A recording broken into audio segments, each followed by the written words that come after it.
बिस्मिल्लाहिर्रहमानिर्रहीम, अस्सलाम वालेकुम। आज की वीडियो का टॉपिक है एडास सिस्टम यानी एडवांस ड्राइव असिस्टेंट सिस्टम। आप में से बहुत से लोगों ने एडास सिस्टम के बारे में सुना या देखा होगा, लेकिन बहुत कम लोग ही इस सिस्टम को सही से जानते होंगे। तो अगर आप कार इलेक्ट्रीशियन या मैकेनिक है, इवन आप गाड़ी सेल या परचेज करते हैं, या आप डेंटर पेंटर के पेशे से वाबस्ता हैं, तब भी आपको एडास सिस्टम के बारे में जरूर मालूम होना चाहिए, क्योंकि पाकिस्तान इंडिया में आने वाली ऑलमोस्ट सब ही सेडान और एसयूवीज में ये सिस्टम बाय डिफॉल्ट दिया जा रहा है। तो आज की वीडियो में हम बहुत ही डिटेल में एडास सिस्टम को समझेंगे कि कौन कौन से सेंसर्स और कंपोनेंट्स मिलकर एडवांस ड्राइव असिस्टेंट सिस्टम को चला रहे होते हैं। तो आइए शुरू करते हैं। एक सर्वे से पता चला है कि रोड एक्सीडेंट में 98% ह्यूमन एरर शामिल होता है, यानी रोड पर जितने भी एक्सीडेंट हो रही हैं, इनमें सिर्फ 2% गाड़ी में कोई भी टेक्निकल एरर वजह बनती है। बाकी 98% ड्राइवर की गलती की वजह से रोड एक्सीडेंट हो रही हैं।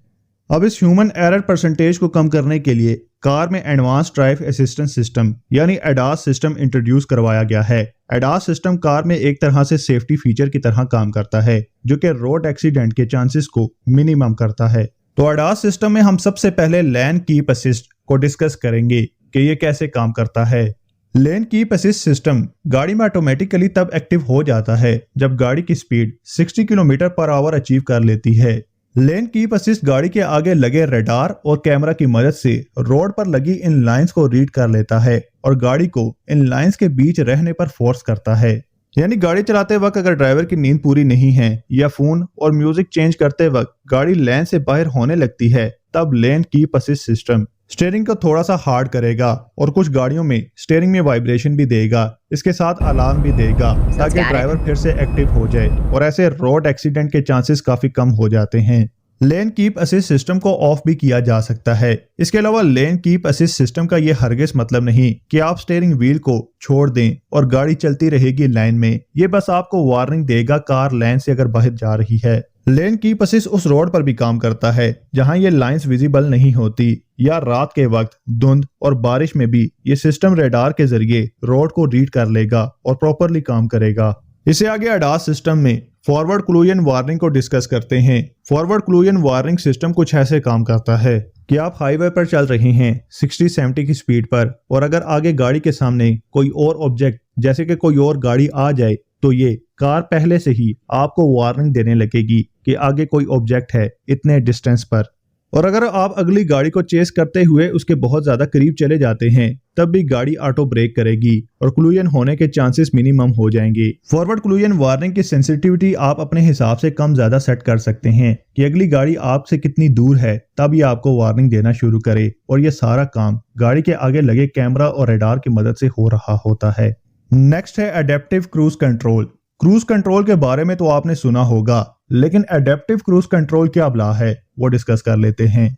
तो फर्ज करें आपने 100 की स्पीड पर क्रूज सेट किया हुआ है, तो अब अगर आगे कोई और गाड़ी आ जाए जिसकी स्पीड 90 किलोमीटर पर आवर है, तो आपको अपनी गाड़ी की स्पीड 90 किलोमीटर पर आवर करने के लिए ब्रेक प्रेस करनी पड़ेगी और use simple cruise control deactivate हो जाएगा।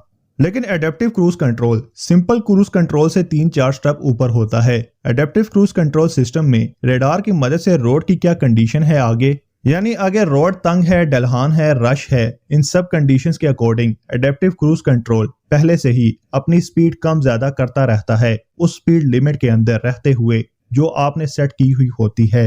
इसके अलावा एडेप्टिव क्रूज कंट्रोल होने पर आपको खुद ब्रेक करने की जरूरत नहीं होती, यानी अगली गाड़ी की स्पीड के मुताबिक अपनी स्पीड कम या ज्यादा करने की जरूरत नहीं पड़ती। एडेप्टिव क्रूज कंट्रोल खुद ही आगे वाली गाड़ी की स्पीड के अकॉर्डिंग अपनी स्पीड कम या ज्यादा एडजस्ट करता रहता है और एक मखसूस डिस्टेंस बनाए रखेगा आगे जाने वाली कार से। ये डिस्टेंस आप कम ज्यादा कर सकते हैं सेटिंग्स में जाकर।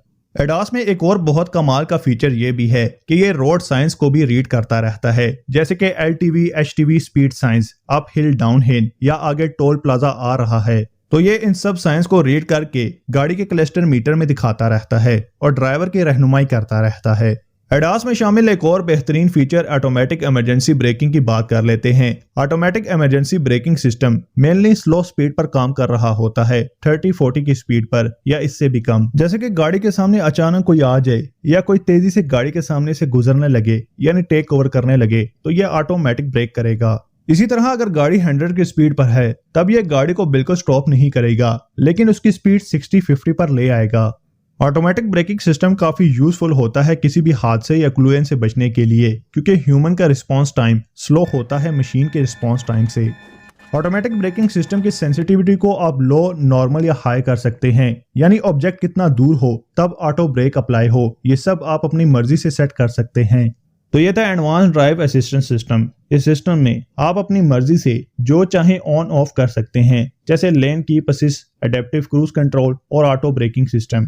उम्मीद है इस वीडियो में आपको एडास सिस्टम के बारे में बहुत कुछ जानने को मिला होगा। अगर आपको इस वीडियो में कुछ नया सीखने को मिला है तो इस वीडियो को लाइक जरूर कीजिएगा। इसी तरह गाड़ियों से मुताल्लिक किसी और टॉपिक पर वीडियो देखना चाहते हैं तो कमेंट करके जरूर सजेस्ट कीजिएगा।